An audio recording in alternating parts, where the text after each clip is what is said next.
មានប្រយោគមួយឃ្លាគេនិយាយថាចូលកុំព្យាយាមកែច្នៃខ្លួនឯងឲ្យពូកែដូចជានរណាម្នាក់ឡើយ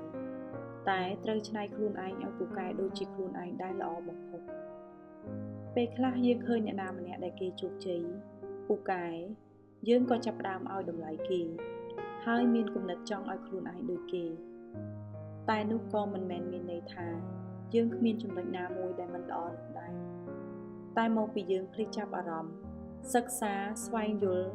ឬស្គាល់ពីខ្លួនឯងឲ្យច្បាស់តែប៉ុណ្ណោះយើងកើតមកមិនមែនរស់ដើម្បីដេញតាមអ្នកណាម្នាក់ឡើយតែយើងត្រូវរស់ដើម្បីដេញតាមជីវិតរបស់ខ្លួនឯងពេលខ្លះយើងអាចនឹងមានចំណុចដែលល្អពិសេសជាងគេទៀតក៏ថាបានបើចង់ឲ្យជីវិតទៅមុខកុំធៀបខ្លួនឯងជាមួយអ្នកដទៃត្រូវចាំថាមនុស្សម្នាក់ៗមានចំណុចពិសេសខុសៗគ្នាគេពិសេសបែបគេយើងពិសេសបែបយើងនៅក្នុងព្រះគម្ពីរយូហានជំពូក1ខ5បានចែងថាពន្លឺភ្លឺក្នុងសេចក្តីងងឹតតែសេចក្តីងងឹតពុំទទួលបានពន្លឺឡើយសូមបងប្អូនរស់នៅធ្វើឲ្យជីវិតភ្លឺដូចជាពន្លឺដែលអាចឲ្យអ្នកដទៃនិងខ្លួនឯងមើលឃើញពីភាពអស្ចារ្យដែលយើងមាន